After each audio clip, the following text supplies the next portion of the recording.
Abraham আর ঈশ্বরের সঙ্গে কি চলছে? কথোপকথন চলছে। ঈশ্বর কি করবে? সদম গমোরা ধ্বংস করবে, আর আব্রাহাম তার কাছে গেছে। আচ্ছা ঠিক আছে ঈশ্বর, আমি মানলাম আপনি সব ধ্বংস করে দেবেন।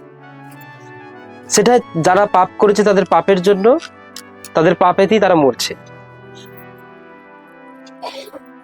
ঈশ্বর যদি কোনো মানুষকে মারে, সেটা কি দোষের? কিন্তু ঈশ্বর আপনাকে বলেছে আপনি কাউকে কি করবেন না, আপনি কাউকে মারতে পারেন না, খুন করতে পারেন না, হ্যাঁ কি না? আমাদের দোষ হয়ে যাবে, বাট ঈশ্বর যদি কাউকে মারে তাহলে সেটাও তো তাহলে দোষের হয়ে যাবে। এই বক্তব্যটা নিয়েই কিন্তু অ্যাকচুয়াল গেছে কে? হ্যাঁ, একটা মানুষের যখন পাপ বেড়ে যায়, পাপ বেড়ে যায়, পাপ বেড়ে যায়, কারণ পাপের ফল কি এটা বলে দেওয়া হয়েছে। পাপের রেজাল্ট কি?